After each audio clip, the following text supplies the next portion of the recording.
Thanks. Good afternoon, everyone. My name is Kevin Swift. I'm Head Strategic Relations and Integration at LACNIC, which is the Latin American and Caribbean Internet Registry. We are primarily responsible for the administration and distribution of Internet number resources. So a lot of us in the room are familiar with IPs and also ASNs. But apart from that, we also have a huge responsibility in ensuring a single, secure, and resilient Internet. And for that reason, we also have a focus on Internet governance. Right. And we've been here all day talking at the Trinidad and Tobago Internet Governance Forum, but we've never actually discussed what Internet governance is. So for those who may not know, I'm just going to give a quick definition, a quick history, and tell you where this event situates itself.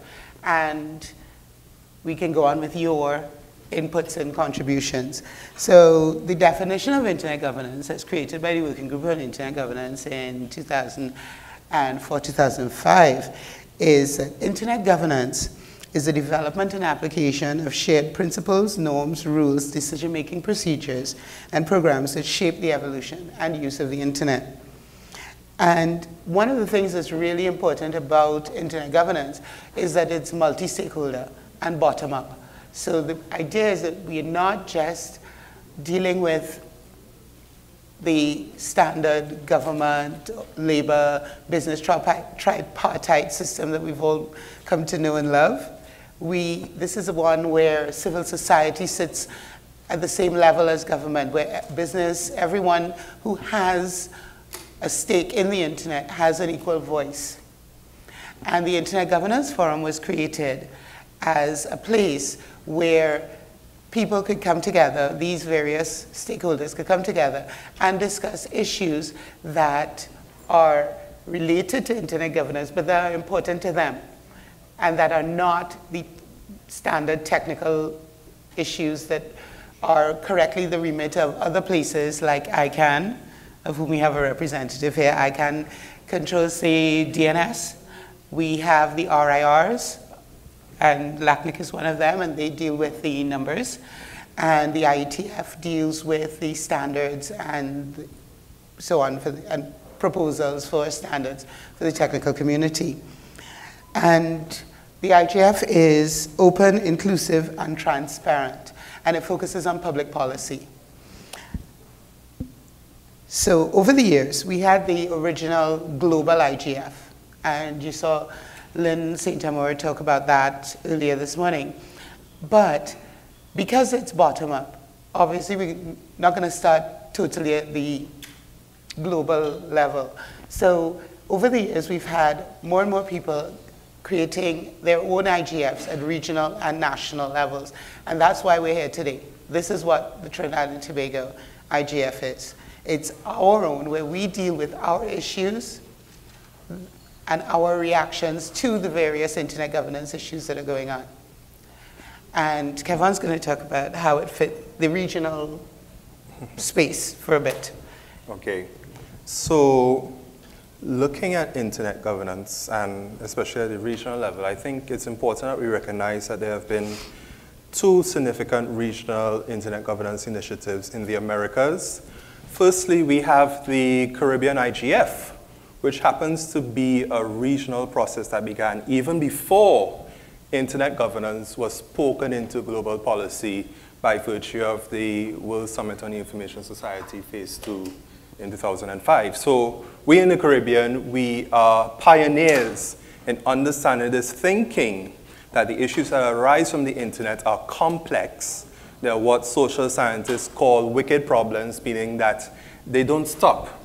There are multiple moving parts, and we undertook that way back, that we understood that we needed to approach it in a multi-stakeholder dispensation. LACNIC has been one of the three founders of another regional process called the LAC-IGF, which is the Regional Internet Governance Meeting for Latin America and the Caribbean. And to date, we still serve as a secretariat for this LAC-IGF process. So the LAC-IGF started in 2008. It was seen as a preparatory meeting for the Internet Governance Forum in Hyderabad in that year, and it's convened every year. So what we have here at this point is that these regional initiatives, they really are the place where we get used to what is the multi-stakeholder approach. And the multi-stakeholder approach is one that it has been the most successful approach to addressing policy issues, internet public policy issues, compared to any other governance type or any other governance structure that is in place. At LACNIC, we also started an initiative called Líderes. And Líderes is a program where we support embryonic IGF initiatives across the region, whether regional, sub-regional, or national. And by embryonic, to do Líderes, we first started a couple of years back by mapping a bit of the landscape of how many internet governance initiatives there were in the Americas. So looking at about 33 territories, we noticed there was somewhere between 13 to 15.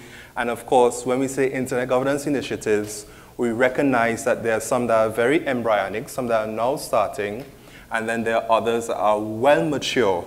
And the difference, the nuance is actually in the language. In some instances, people refer to a dialogue. In other instances, people refer to a forum. And we have seen from this level of thinking that there are actually cases of, for instance, a consultative internet council, as in Costa Rica, which has existed, where the Costa Rican government noticed that to do digital policy, they needed to depend on a multi-stakeholder dispensation, so they wrote and created in law this entity that had the responsibility to ensure that digital policy issues came from the bottom, were discussed. There was discussion, dialogue among multiple stakeholders before being approved as state or public policy in Costa Rica. The more mature initiatives that we have, for instance, are in Mexico, which has been running about 6 years or so. And Mexico is an interesting example because there weren't a lot of people in the know about internet governance. You have a couple of stalwarts like Alejandro Pesanti and others. And the internet community there decided that it was very important for the Mexican government to understand how complex and how important internet public policy issues were. So they wanted to rely, or they wanted to ensure that there was government inclusion in these discussions. So multi-stakeholder doesn't mean an us and them approach, well, government against us. They ensure that every stakeholder type, academia, government, private sector, and technical communities, civil society, they ensure everyone is in the room. And they wanted to ensure that government heard the views of their local internet community at the time of discussing digital policy. Now, one of the things that the Mexican example realized is that sustainability was a key issue. They had a commitment from the government to provide some level of funding, but it's not a government consultation. They had a commitment from the government to provide some level of funding, some donation, every 2 years. And therefore, the internet community, they decided, well, they will have an internet governance forum every 2 years. That works for Mexico. We have, for example, Colombia, where, again, the local internet community is very small. We see them when we go to events. Julian Casabuenas, who is the director of Colnodo, I'm forgetting Colnodo at this moment.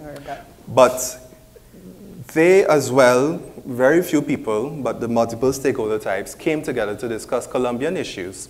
And the government made it a priority for them to ensure that they heard what the local community was discussing before they went out and negotiate global internet public policy. So any government representative from Colombia is not speaking from a unilateral position. It is supposedly a position that has taken into account the views of the Colombian internet community. So varying level of degrees, but there are a couple of constants there. One constant is that all of these initiatives respect the basic internet governance principles. And just to remind you, it's the same thing Jackie was mentioning now. Internet governance initiatives must show openness. Anyone must be able to participate. It's the opportunity to participate which is important. they must be inclusive, they must be transparent, they must be bottom up, so the agenda must come from the people, must come from people who are experiencing things, and not what a government or decides is important. They must and also... non-commercial. Yes. It's important. Non-commercial. So an Internet Governance Forum is not about a certain private actor being able to insert his or her definition of a technical concept and include subtly a brand or a product. It's very clear that if we're talking about Internet Governance Forums, we are not promoting non-commercial interests and, of course, multi-stakeholder. So those are one of the constants that we have. And the other constant is that the important thing of any Internet Governance Forum is to have this type of discussion. In some instances, it's just awareness that there are these multiple stakeholders, that there is something called multi-stakeholder approach to Internet governance, that Internet public policy or digital policy happens in this discursive process. You know part of a concept, I know part of a concept, and we all bring it together into something that is a bit more cohesive. And very importantly, that the governments and the people who are negotiating these issues understand that they need the Internet communities, the Internet stakeholders' input into these things, because they are so complex. They're not able to just go. It's not a road that we're building. It is an entire ecosystem. Of moving parts. Yeah. Constantly moving parts. So, having gone off, unless you have something, you have more to No, let's... So basically, having set the stage, now we get to do what we just talked about, which is listen to you. So if anyone, some of the top, okay, we give you our starting issues. Some of the areas that are often considered at open forums in other regions are security, cybercrime, activism, development, gender, privacy and surveillance, access, the ability to access the Internet.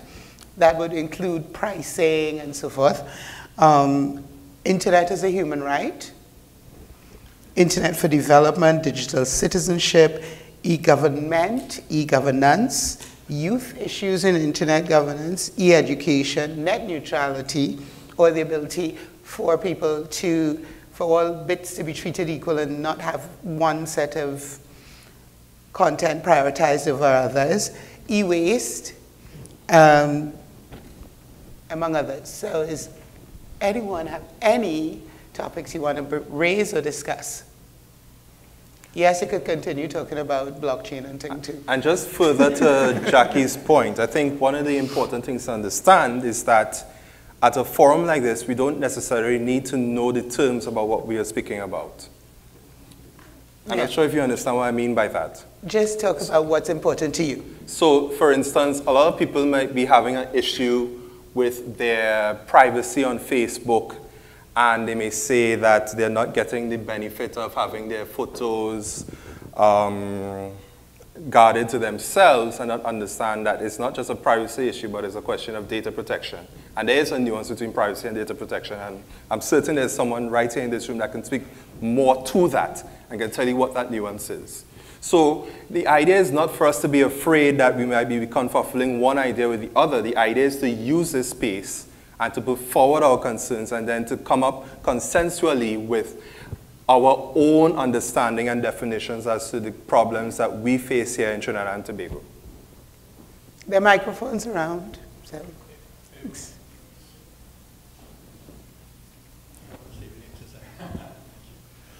Hi, Eric Hopkins II. I'd like to hear more about the Internet as it relates to sovereignty. So in Trinidad and Tobago, one of our laws is that you're not supposed to campaign on election day. But because of Facebook, you could keep sending ads on election day, those kinds of things. That's true. China and Iran are significantly better at controlling and stopping the Internet. I think the US, in terms of some terrorist concerns, were looking at ways of cutting off, sort of creating like an Internet island to protect your country from some sort of intrusion. Estonia, you guys mentioned when they were attacked by what is believed to be the Russians in 2007 were looking at ways to block those kinds of things. So I wanted to know if you could speak to the internet as it pertains to sovereignty and whether or not we should have, well, China was the great firewall of China when I was over there, but building up some sort of firewall so that in an emergency that I can't possibly think of, the government of Trinidad and Tobago, on some specific cases that we would agree to as a country collectively, would say, whoops, we're blocking a certain service or a certain thing from happening.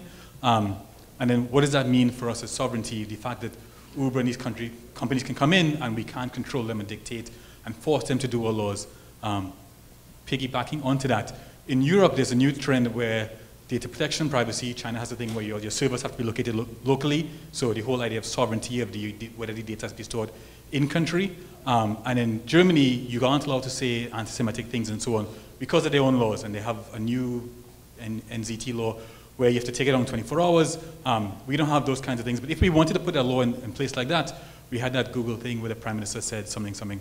How do we enforce that, given that we're so small, these companies are so big, and those kinds of things? So. Yeah, that's a couple of things. No, it's cool. Now, I will tell you, I am not going to respond to that because I don't know. But one, you can talk about it, but I would also ask Patrick to talk about some of that because Patrick is the head of the TTMAG, which runs .tt, and he knows a lot more than I do about securing the internet of a country. There's a mic right behind you, Patrick. Yeah, sorry, I apologize. I didn't really hear the question. I was, but if you repeat it. Basically, the question was, how can one manage internet access when it allows people to flout laws of the country? For the example given was not being able to advertise on election day in Trinidad and Tobago. But on Facebook, you can continue advertising all the time. So the question, China can block people. There are countries, as we know, that shut down people's internet so that you can't do certain things. And if we could do that in Trinidad, and would you suggest doing that in Trinidad? Well, when they had the attack in the hotel, they were using Blackberries, where they had a back door. If they were using WhatsApp, which is now, you wouldn't be able to see the terrorists were planning an attack. Those are things where you would want the state to have some visibility or stop it or something like that.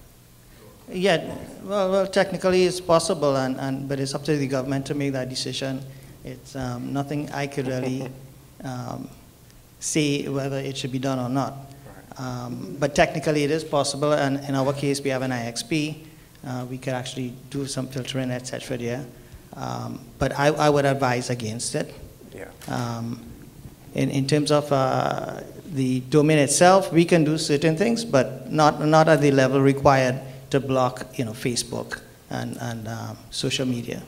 So it's an interesting point that you mentioned China and India. We speak about democracy, but at the same time, China and India, well, China in particular, may run afoul of what we in Western thinking would consider openness and transparency and respect human of human rights. Yeah. So my question is that, internet aside, were there some attack that was imminent and was about to destabilize Trinidad and Tobago? Do you believe that the security response and mechanisms in place are sufficient to respond to that attack? Because one of the important things to understand is that the internet isn't supposed to replace or do something extraordinary compared to what your day-to-day paper-based governance does. So it's really a question as to what is acceptable risk, and acceptable risk in China is a lot more, it's a different beast. It's a completely different beast under a communist regime, yeah, as opposed to acceptable risk what we have here in Trinidad and Tobago. Now, you are making a very clear case for an effective cybersecurity mechanism. And that in itself is another discussion that could take us on another path. I think it's something that is worth aerating a bit more. But going back to the other point you made about sovereignty and the internet. 1 second, we can let Albert talk to the first point. Okay, then we'll go back to sovereignty and the internet. Right. Thank you.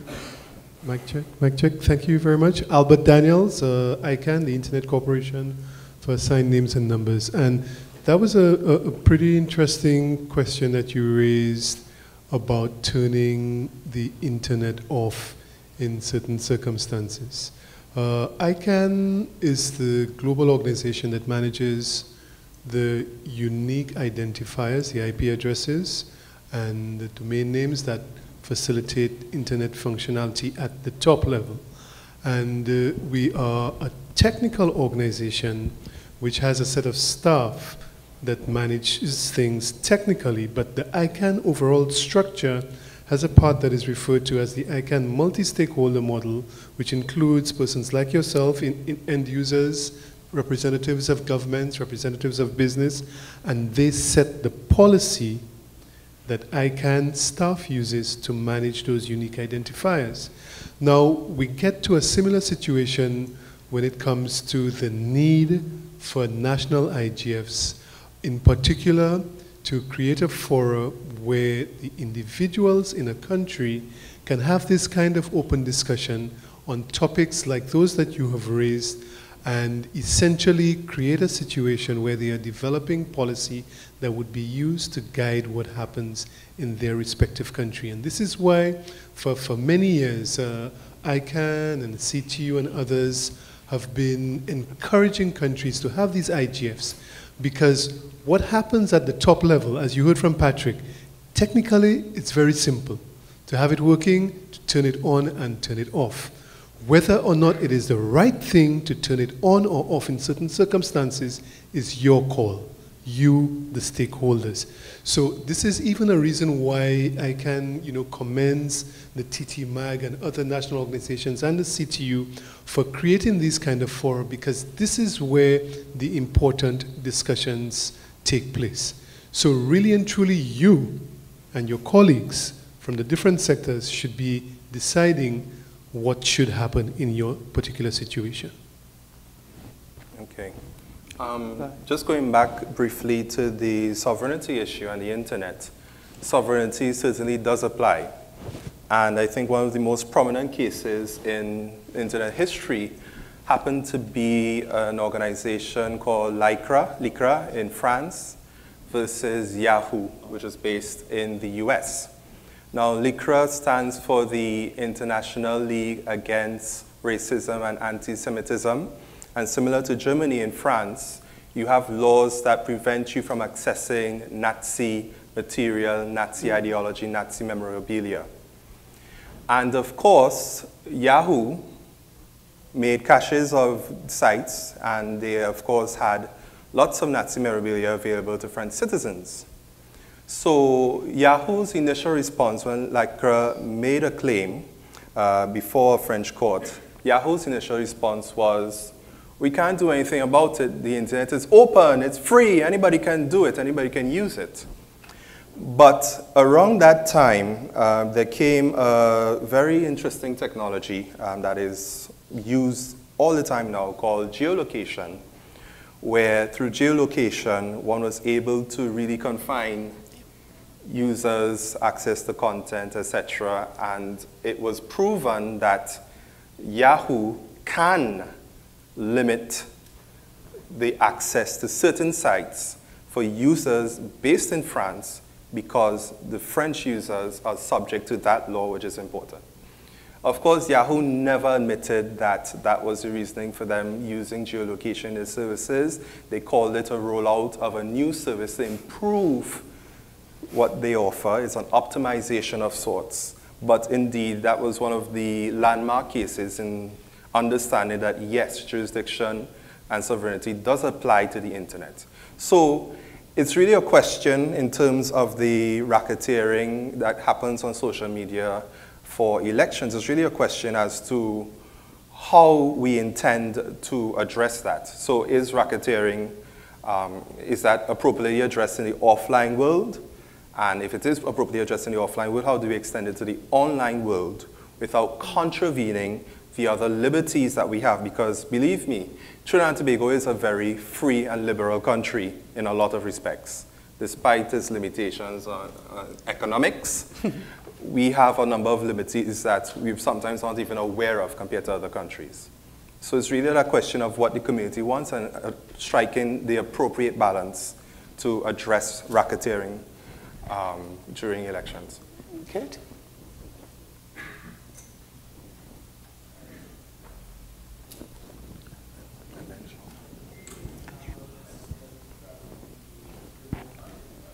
Okay.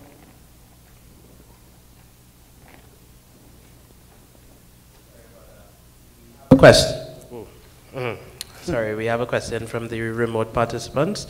Lasana Murray asks, please explain the comment about commercial interests not being involved in internet governance. Well, it wasn't that commercial interests aren't involved in internet governance, because business is definitely one of the stakeholders, and a pretty big one. They participate since day one.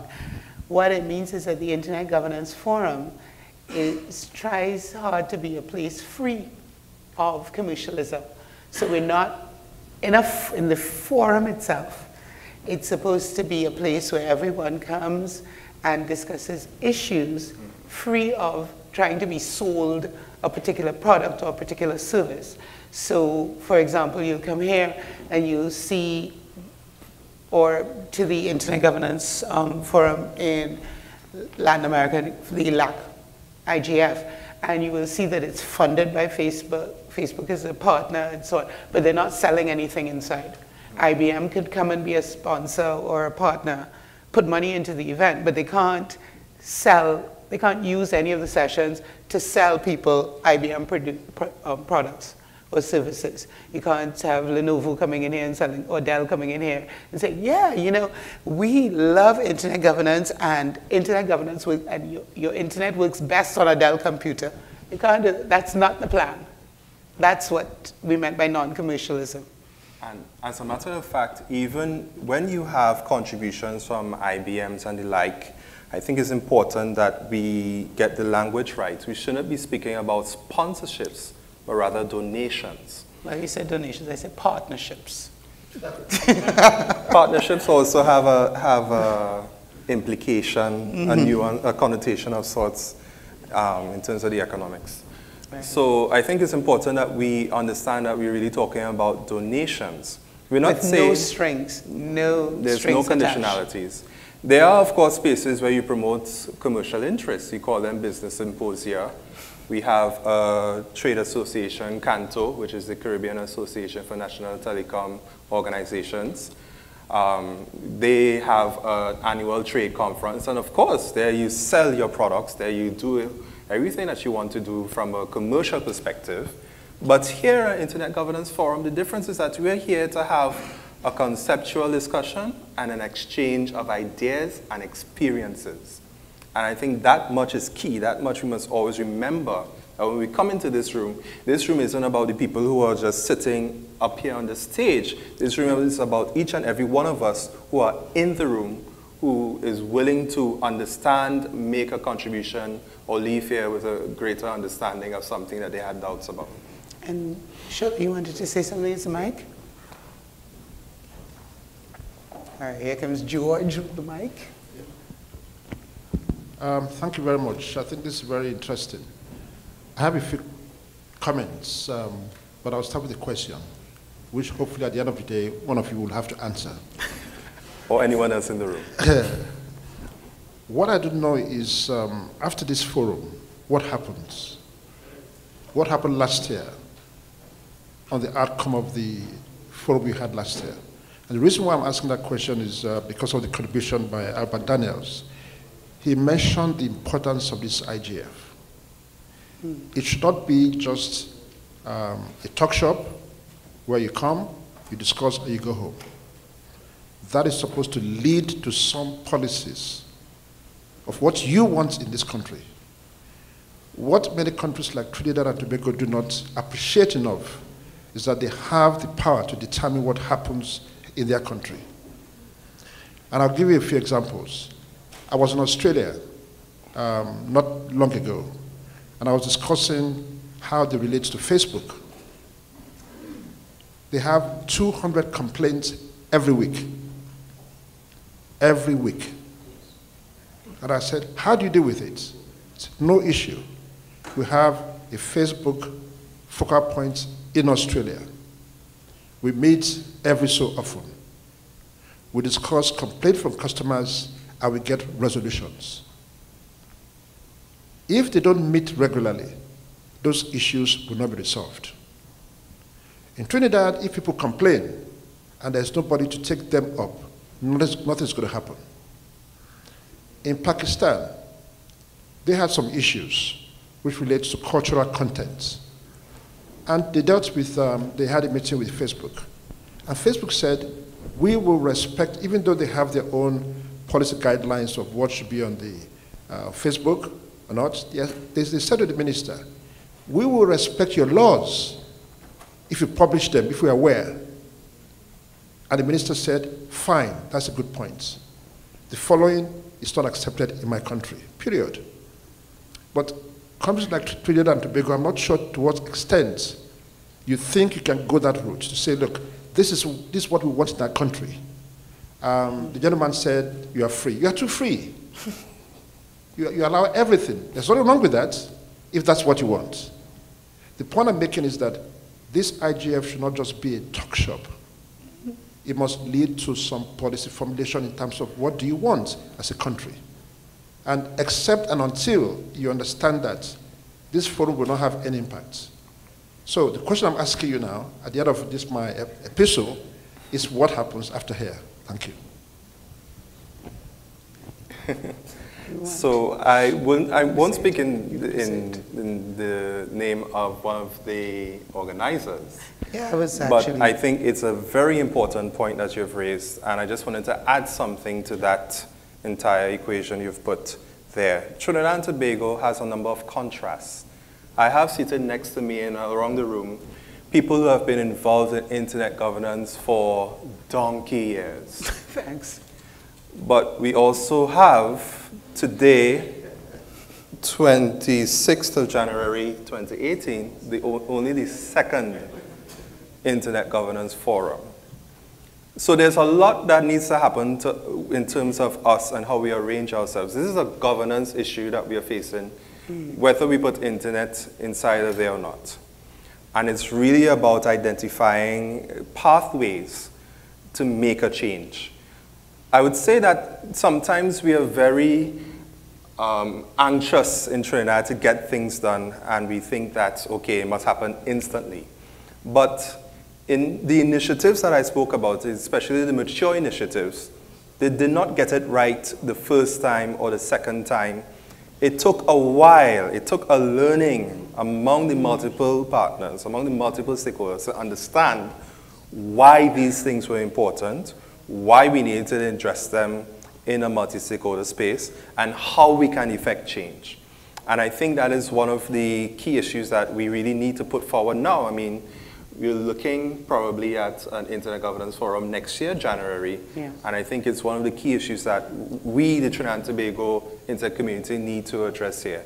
What are the pathways to change when we do this? If someone steals your identity on Facebook and begins trolling a number of, I don't know, of entities in Trinidad and Tobago, what do you do? Simple things like that. I'm not even sure if the people in this room know what steps 1, 2, and 3 are. Who do you address your concerns to? So it's just to add that to the equation. But just a reminder that this is the second Internet Governance Forum. And we have work to do here, all of us. Yeah. Nigel, from the city. Yes, just to, I guess, add to that discussion. Part of what the CTU has been advocating in recent years has been the development of these national Internet Governance Fora. And one aspect of it, in fact, is to address the point you made about a small group of people doing this for several years, right? Part of the objective is to expose more people on the ground to the issues of internet governance and interest and increase the pool of persons involved in it around the Caribbean. So while I would say if even we don't get policies being developed right away, part of the objective is the exposure and the education and increasing the pool of people involved and the pool of advocates for the points related to the internet. So, as you say, it's the second one. So we learn as we go along, and maybe we will get some actual outputs, deliverables as we go along. There's one more thing I'd like, since I'm on the mic, I was going to ask whether we in this Trinidad and Tobago Internet Governance Forum are satisfied with the participation and support from the government stakeholder. Because, well, I mean, I didn't recognize any of the faces I normally see from of the local government people who deal with this matter in the room today. So that I'll just have that question. I'll just ask that question to be addressed afterwards. You first, and then Glenn. Okay. Good afternoon, all. Kieran Swift. Bearing in mind Nigel's contribution just now, but I want to piggyback a bit on Mr. Taylor's question, about what happens next.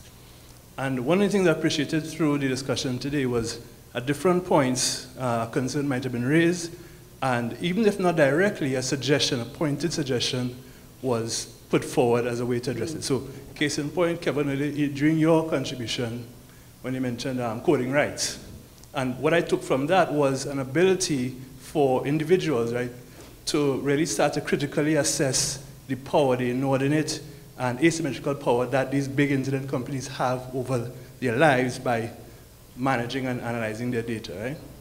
And there was the other concern about blockchain and the skills required to develop the blockchain. And Peter George made a suggestion about academytoken.com as a particular tool, a particular resource that one can go to develop those skills. So going back to Mr. Taylor's question, and looking at the Internet Governance Forum mechanism, not just this one, but internet, whether this one at LAC level, global level, are you on the stage or anyone else in the room aware of particular interventions, tools, techniques that can be used to expand and accelerate the process that Nigel just spoke about getting more people involved across the region and then really converting that into action, tangible action, at policy level, but also at practice level, quickly? Because I think we'd be remiss if in an Internet Governance Forum, we're overlooking the power of technology to really accelerate that sort of change. Yeah. And in addition to that, I think there's a huge advantage for us here in Trinidad and Tobago. We have a cultural advantage called storytelling that we use very well in Calypso and Soca, but we seem not to probably spread as fast as we should. The knowledge that we have about the internet and the potential that it has as well. So it's a bit of a creolization that needs to occur there. One of the things that we do know that, honestly, the meetings are just the edge of it. The intersessional is really where all the work is being done. And one of the things that we started doing last year, we started very late because, this comes right before Carnival. And then we had Carnival, and then we had a couple other things going on, and then, it kind of went. And then we realized, oh yeah, we've got this online forum for people. CTU has one as well from the Caribbean Internet Governance.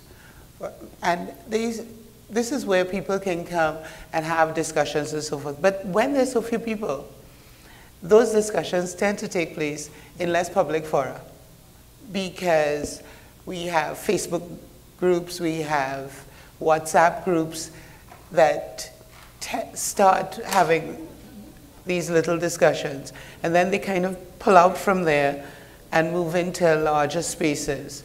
So like some of the ideas that came out here today have started in conversations between 2 people or 3 people or 4 people, because there are so few of us who are in internet governance. As Nigel says, we want this thing.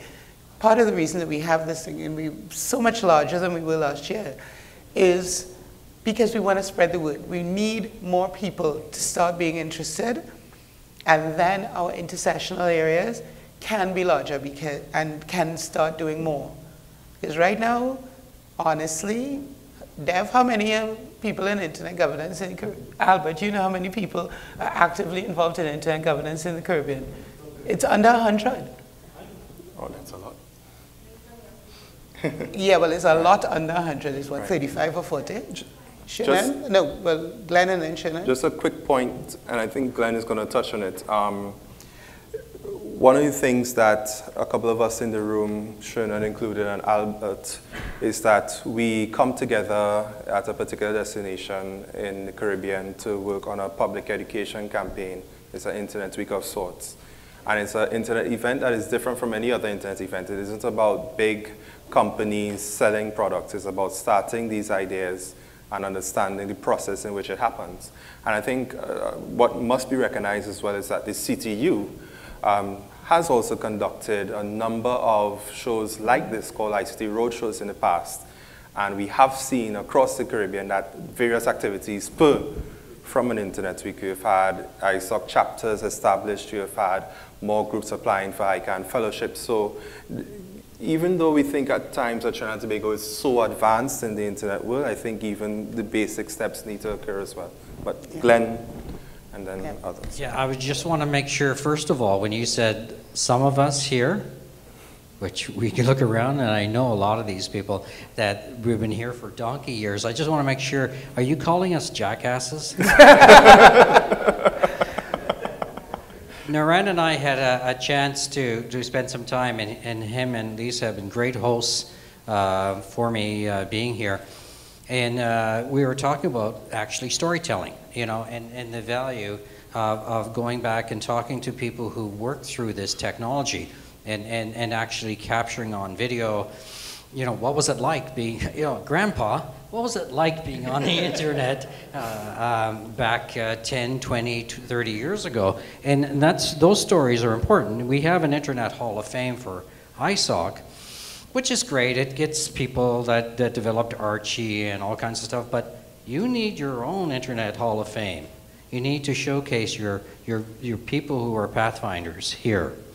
The second thing is there is online educational resources for people who want to get involved. Remember, the internet governance is like eating an elephant. You have to decide on a piece at a time. You know, you can't eat the whole thing, and you have to look at it as pillars. And some people like Sintra, wherever she is very interested in legal. People in blockchain are very interested in financial. People that are involved with, you know, government issues, you know. So there's 6 main pillars. If you go back to Diplo's approach, and the Diplo's book is in Spanish and English, and it's free. And I have my online course on the Eli Academy, which is free. And you just sort of bite the bullet, and you start to learn this stuff. On the, unfortunately, the fellowships are not as frequent as they used to be. There's been some cutbacks with Icann on that, but that doesn't necessarily mean that there isn't other ways to do it. There's, you know, some very good internship programs that can be done. So I really try to, I really strongly encourage new people to come through the existing organizations here and get a chance to take advantage of the fellowships or take advantage of speaking opportunities. It's not just like experts from abroad, but we have to invest in young people so that, you know, when the old donkeys give up the ghost, right, Dev? I would say it's not just, I would say it's not just when we give up the ghost, but when we choose to retire and have a life. Because this is activism. Being the 1% from the Caribbean on something is serious activism.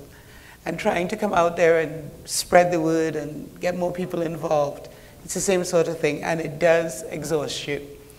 Ask Dev, who basically put his life on hold for years and is now stepped aside to somewhat. You know, there are a lot of us who've been working really, really hard, and we're trying to get more people involved. So who's next? Right, Shannon, and then Pete.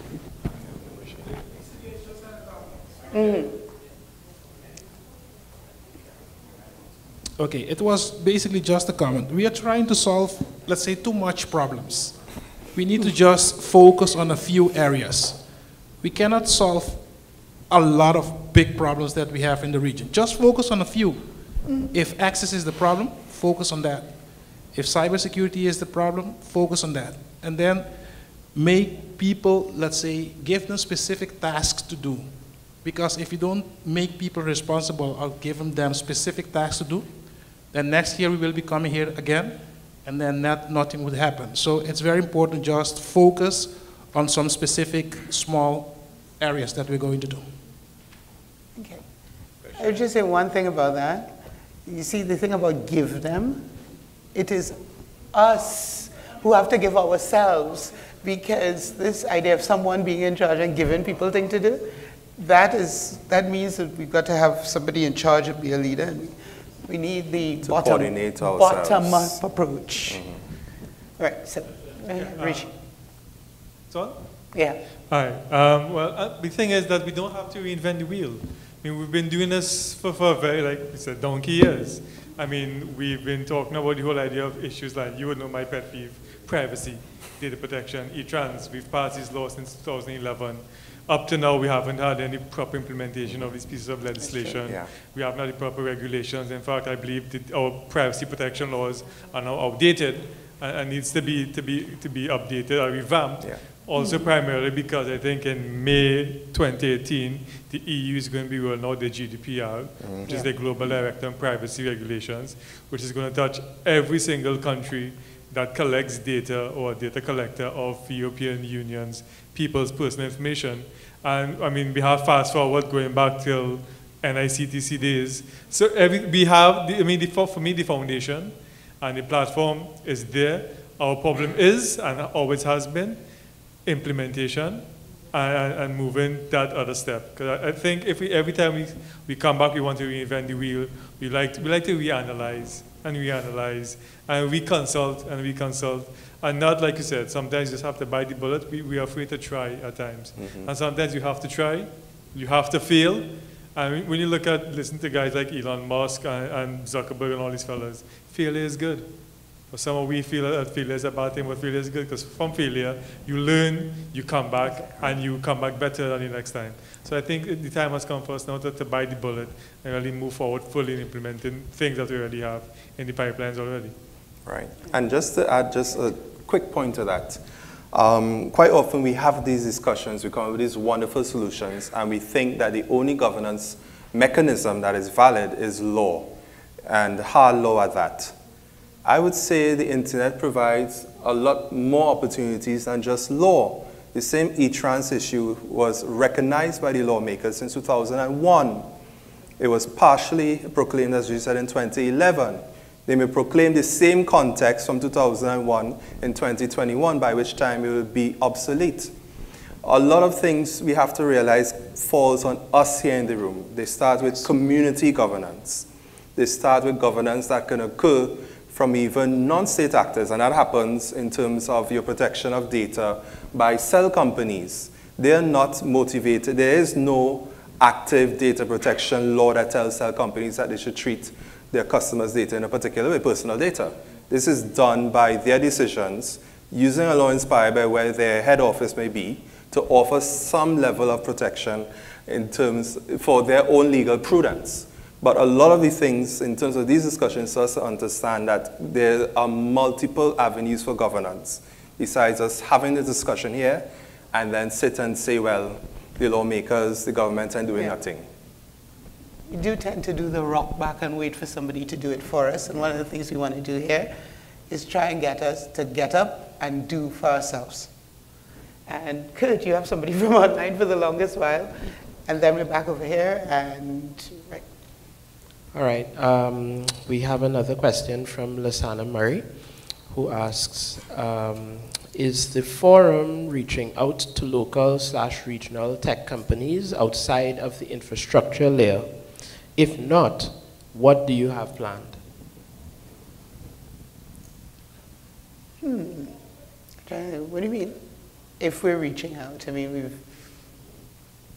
we're reaching out in general. I don't know if we're specifically reaching out to specific companies and stuff. Okay, I will follow up Unless, with him. I don't know, George, you want to take a stab at that one? I'm not sure. It's not regional where the TTIGF will. Well, yeah. Trinidad and Tobago based, but when we see part of the regional, but I'm not sure we're specifically reaching out unless we're doing it through Caribbean or something like that. So let's get some more clarification on that question. Oh, Danny? Sorry. Sorry, he just clarified that he didn't mean companies, he meant communities. Okay, that's different. Okay. Yeah. Well, communities, as said, with regard to around this event, we have reached out to the entire national community via the usual mechanisms, both online and offline. And you've seen that we've had a very different group of people this year from last year. So we obviously touched some different people, and we will just have to keep reaching out more and more. Because how did he find us? Right. I mean, obviously we must have reached out to his community somehow for him to know and come. Just to add to that a bit, Okay.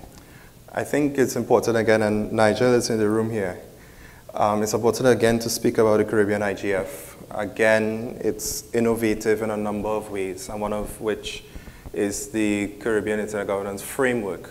So it's a regional process that has an end in sight.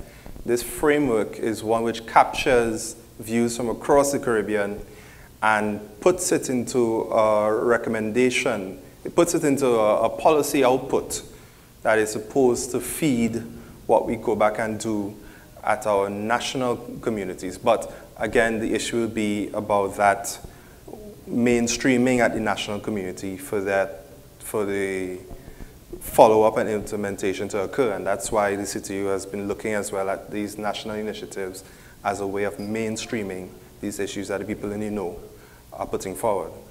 Right. You want to come again? Danny first, and then you. Okay. Is it on? Yeah. Following on that point, and Shola raised, you opened a can of worms, and you're right.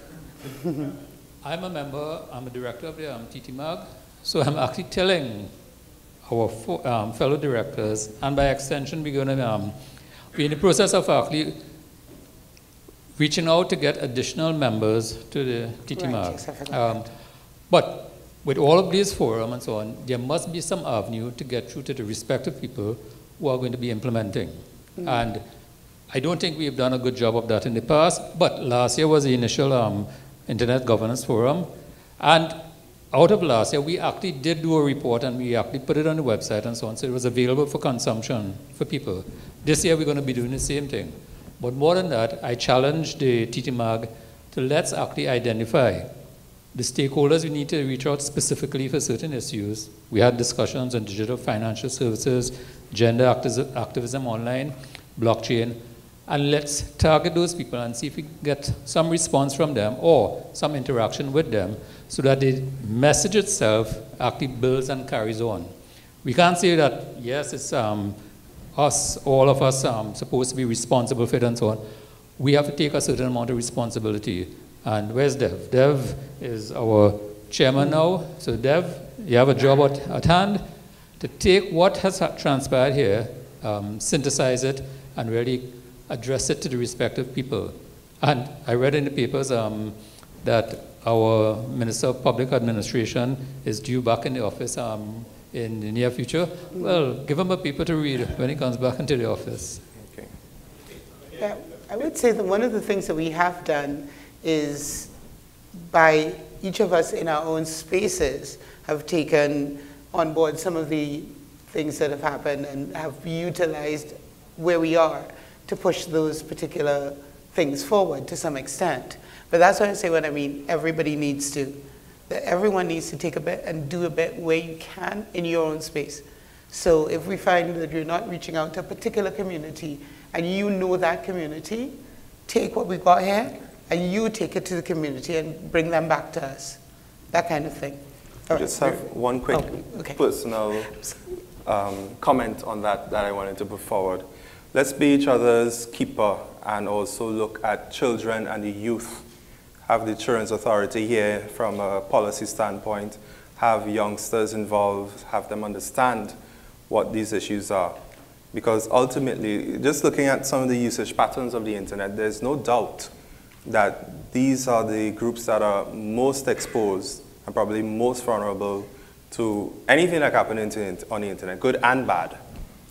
And I think it's very important that we engage them early on, because a lot of the things we may be doing will have really no relevance. I mean, we live in our own circles, and we know we live with our own friends, and we have our own view on things. But if we really want to talk about the national development of the internet, or the development of a Trinidad and Tobago internet, we need to really consider who are these users that we really want to develop. Where is the internet going? I don't think it's with what I'm doing and with what Jackie is doing.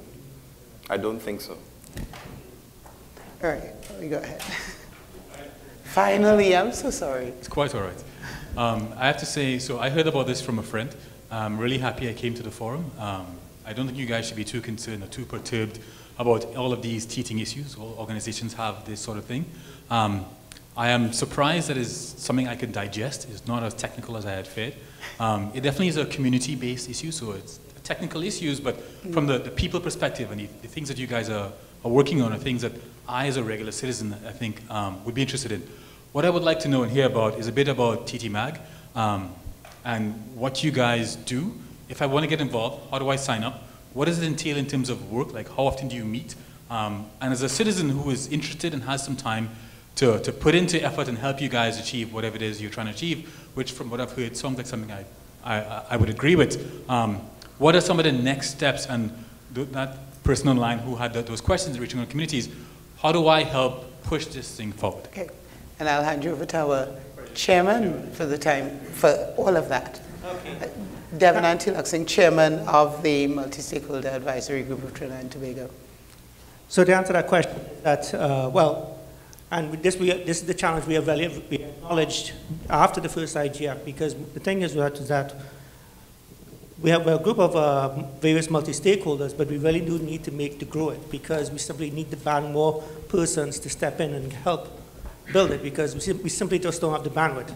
We are members of various organizations, ISOC, Trinidad and Tobago Computer Society, and TTIGF, and Coalition of Service Industries, and so on. But we're just core individuals trying to do all of this stuff. It's a challenge.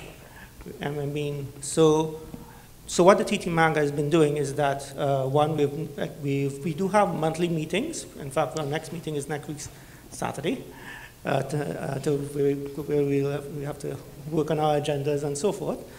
And we are looking at ways in which, again, to build the capacity. And the first step was to streamline the process by which organizations can join. And the challenge for us is trying to figure out ways in which stakeholders can join and join in an equitable manner, so that there's no, to prevent things such as capture. You know, so we have, as I mentioned in my opening remarks, we are now accepting organizations can join the 4 categories: academia, civil society, technical community / ICT civil society, and commercial / business. And that's the first step. And we're exploring ways in which we can get individuals to be involved in policy discussions. And we haven't quite figured out a way, but most likely what we are asking you to do, because we'll be sending out emails, you know, and we want to get feedback on this IGF.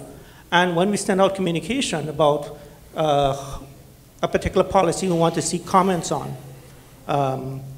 be it issues arising from this IGF or other policy issues relating to .tt and so forth, because we've had discussions, and again, it's just a question of really raising the awareness of this. And the goal is, as I see it, is to leverage our organizations to spread the word.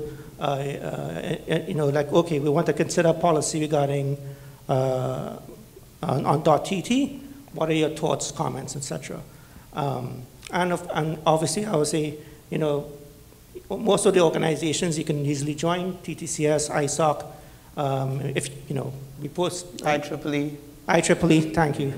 That's right, I was looking for Sanji there. Yes, IEEE. Waiting for that. Join and get involved in those organizations because, through that, you'll get more awareness of some of the internet governance issues that all of our organizations are focusing on, And you've heard some examples already, ISOC and IEEE focus on blockchain and so forth. Right. So, the website is mag.tv? Yes. Yeah. All right, we've got one here. So we have a question here. Yeah, we've got one here and then, yeah. Okay. Hi. Yeah, good afternoon. So this is also my first time coming to the TTIGF, and I also find that it's cool that you have a multi-stakeholder sort of open forum like this. I didn't expect it to be like this. My question is, two questions. Does the TTMAG do a year-round sort of awareness, it's called marketing campaign, to just have it in people's minds that this exists? And secondly, is there consideration being made for, as it is a multi-stakeholder group, and we're trying to really align incentives, is there any consideration as to blockchain maybe playing a part in that? And that we're sending off to Monsieur Chairman, yet again. So, it's a good question. We've only been in existence now for a year and a half, 2 years? Well, 1 year. 1 year. So we're now in the modus operandi of building the organization out as to what it needs to be. So we love comments like what you just said. How do we get this message out of the TTMAG out to guys like you, who may not be, for example, in a certain discipline at this point in time, but you want to get involved. So please visit the website and give us that kind of feedback. I think there's a survey form at the end of this event that most of you will not fill in, but try to give us the kind of feedback that we need to take it forward. And we really want to develop that community spirit where you give us the feedback we need in order for us to grow. Otherwise, we'll become singular or operating in a silo, which we absolutely do not want. I have just one reflection again on that same question of, oh, sorry. Just to dovetail in on what he's saying, Naren Bihari Vice Chair, what George is saying, Naren Bihari Vice Chair of ISOC TT. We've actually been welcoming anybody who wants to join, right, as a member of the MAG. So the idea is that you come in, you contribute, you give us your ideas, what you would like to see, and we could respond to that, right? As well as you have people like Jacqueline, who has been representing Trinidad for many years, Dev, don't know how he does it, he does the work for 3 people. We want more younger people to come in. We need more younger people to come in and not just help us at this level, but, represent us on the international scale, So we pretty much, even if you're not from an IT background, but you're passionate about topics that affect end users and people in Trinidad, we invite you to come and join, and even within last year, when the new ISOC executive was being formed, we had a member, and she had a little issue understanding the relationship between the MAG and ISOC TT. And I said, well, if you have to think about it, the MAG is a collection of different NGOs and organizations who have a shared mutual interest in and internet governance, right? So to coordinate efforts better, to share resources better, to get the message out there, this is what was created. Okay.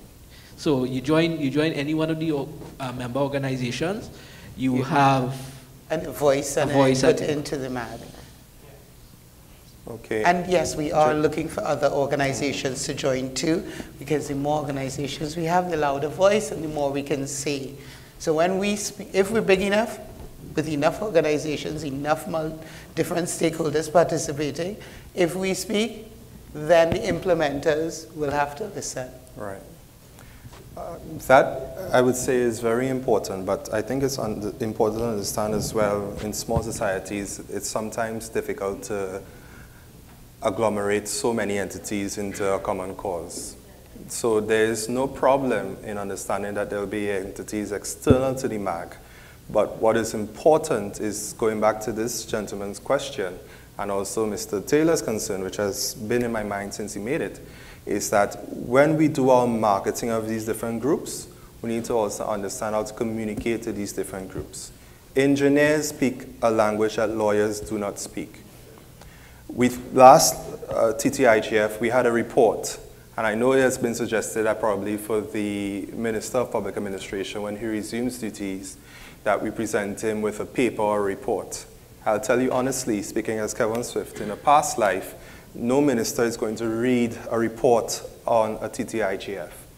So when we are doing our marketing and when we are thinking of these different communities that we want to not just bring to the MAG to make it into this super entity, but make them aware, we need to also understand the different ways in which we communicate as stakeholder groups. So we may try to see how we can break things into smaller digestible parts, how to brief a minister in 5 minutes, which may be all that you may get, because, well, that's if you're really lucky. You don't get 5 minutes. Yeah. You don't get 5 minutes. Right? It's the elevator pitch you got to I can do to tell you those what happens ministers. within a government. You write a report, it goes to a lowly analyst who is supposed to come up with some nice bullets, who's to condense 50 pages of work into 10 bullets, and is supposed to convince the minister in 5 minutes that this is something worth doing. And sometimes, depending on the skill of the analyst, it works, it doesn't work. But we have to understand that we are really dealing with these different groups, and it's not about control, but understanding how we optimize the coordination of all of these elements that we have here to make the internet a better one in Trinidad and Tobago. Robert? Hi everyone. Robert Martinez, Director on TTMAG. Just to address the point that you all made about membership, it's around 4:30 now. An email should have gone out to everyone, at least who sent up on the event, right? So we have the TTMAG membership drive. All the info is there. We'd love to have you all joining as members, and we just hope to have you all engage and contribute to like how we move the TTMAG forward. I also just wanted to echo what Kevin was saying. I actually made the point as well at the IGF in Geneva last month that getting people involved in internet governance, a lot of people think it's really forbidding before they get involved, but then when they get into it, I'm really glad that you all said that you got value out of it and you felt like you feel comfortable in it, because for people on TTMAG think of me as a young person. I'm not that young. Maybe I look a bit younger than I am, but for a lot of young people, a lot of the events may take place in spaces that people think are, a bit forbidding for young people. They come to the chamber, and you're not sure if you have to dress up in a suit or not. But a lot of things, like in terms of the communication, we have to make it appealing to people for sure. And if you'll join as members of the TTMAG, you could definitely contribute ideas on how we do that better in future. So thanks.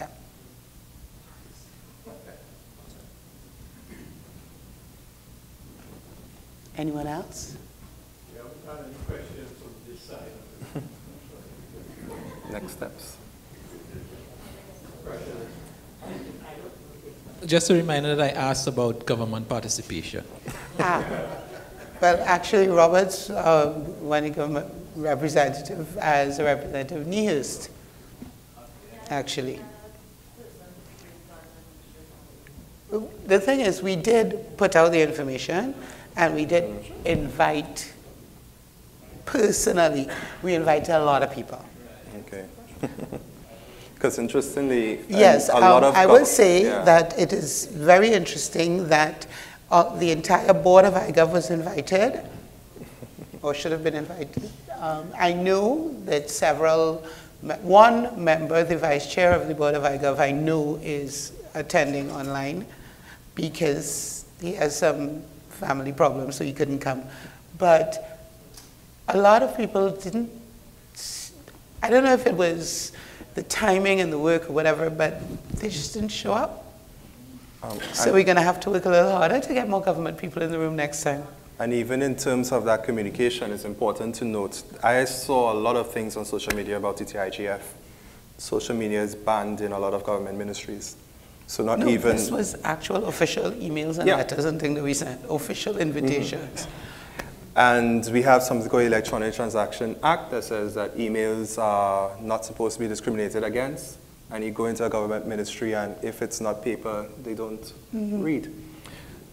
So But let us understand. Last year, if you recall, the minister was here, Nigel. The minister did attend last year. So maybe if he had been in office, he might have pushed more people to go, because he's definitely someone who's been supportive of the internet governance thrust in the country. But I think it's really important to we understand our community. We understand our stakeholders. Let's not overlook that. Yeah. Cool. Yeah, Tali. Good afternoon. Tali Mohammed, ISOC, Internet Society of Trinidad and Tobago, Secretary/PRO. I just want to make a general comment here. I've been working among NGOs and CBOs and civil society groups, I think, for over 10 years now.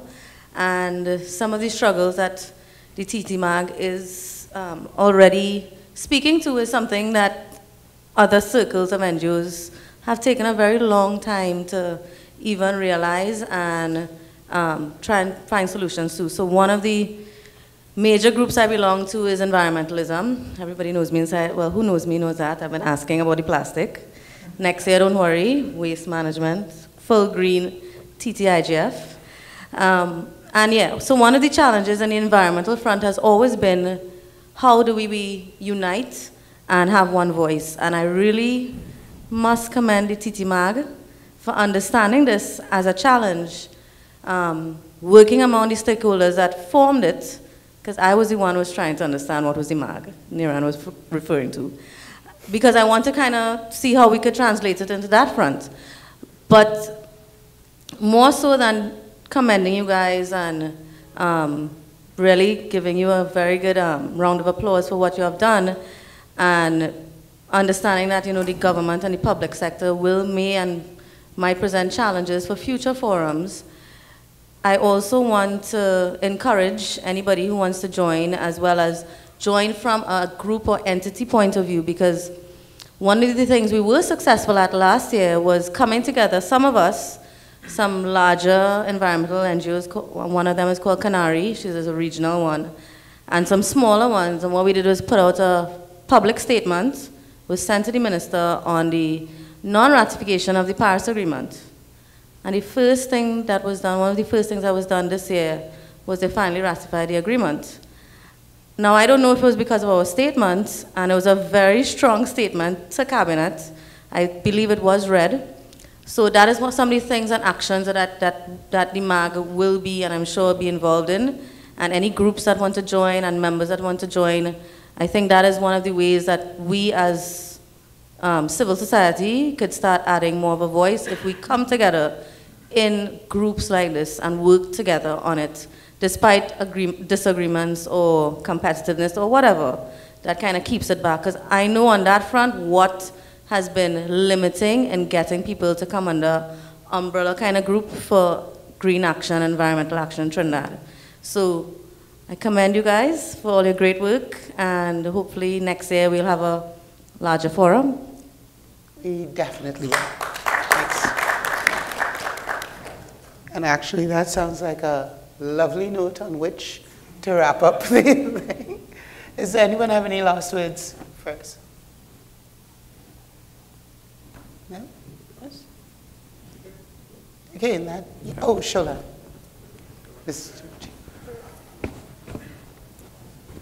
Thank you very much. I simply just want to congratulate you for the very good work you've done.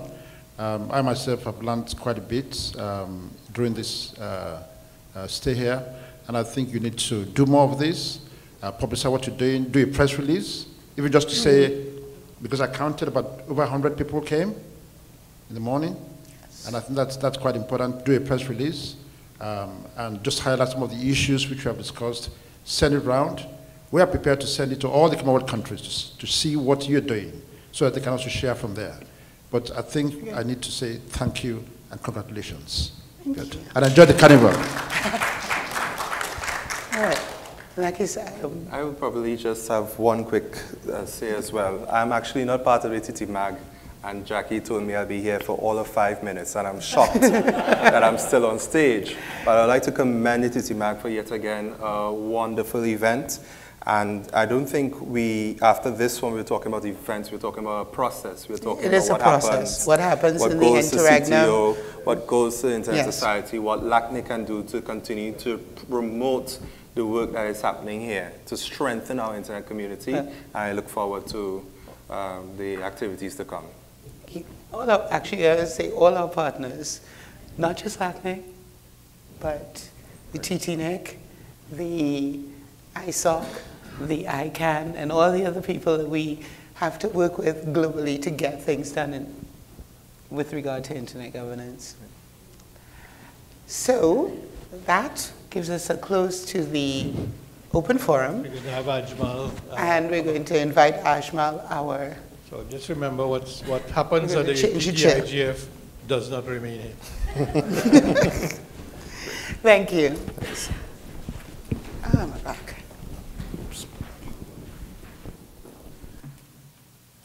Well, afternoon again. We have come to the end of the IGF today, so I'm just going to run through a formal closing, some remarks, and some thanks to the people that were involved. It's been an action-packed day, a lot of knowledge, new ideas. I hope everyone had something to take away from today's event. I hope everyone is slightly richer in their knowledge. We had the DFS channel. What I took away from it is that cash is becoming legacy. Society is moving towards digital. I heard that DFS increases the GDP, but also heard a lot of challenges in Trinidad in the space of credit card or links card penetration. So maybe it's the time to do a leapfrog and look at blockchain. And see, or ask the question, how long before the double vendors can take e-money or some form of digital currency. I saw the Gender Activism panel. It was very energetic, I think very progressive. I was actually surprised on their acceptance of social media and how much of an active movement it was, and some of the initiatives that they've taken on. I look forward to 2020 elections to see whether it will be a social media run and determined, and maybe the election after that can be on the blockchain. Finally, the blockchain, exciting space. I think everyone recognized that blockchain is here to stay and it's going to disrupt everything. I'm a proponent of blockchain. I spend a lot of time researching into it. It is early days. But things are moving very quickly. These topics are both important and vast. I don't think 90 minutes could ever do justice or give you an in-depth knowledge. I hope everybody was able to scratch the surface, and hopefully it raised more questions than it answered. And I encourage you guys to go away and continue to do research in these topics. Hopefully you've networked, speak to people, reach out to anyone that was on the panels that you may want to. Just 1 second. I'd like to do some special thanks. I'd like to thank the Secretary General of CTO, Shola Taylor. I'd like to thank the Secretary General of CTU, Bernadette Lewis, who was here earlier on today. Glenn McKnight for joining us. Albert Daniels. And Shannon Osepa. Thank you. Also, again, like to thank the IEEE, ISOC, TTCS for volunteering and working with us to make today happen. I'd like to thank our partners for funding us and making contributions so we could put this event up. We've got TTMAG, AVIT, the guys that have been putting us online and cameras, lighting, everything. Thank you. CTO, the IGF SA, the Internet Society, ITU, TTNIC, Patrick, thank you, IEEE, and Trinidad Tobago Computer Society, and also LACNIC, who was on stage just before me. The coordinator, Demise, who's left, thank you for putting up and tolerating with us for the last 3-4 months while we were organizing ourselves. Robert mentioned it and Dev mentioned it, mag.tt/join. An email's gone out. Please go there, join us. We want to open it up to more people. We want to see how we can get more people involved to make TTMAG a more inclusive initiative. And finally, I'd like to thank everyone that attended today. I know a lot of people have left now.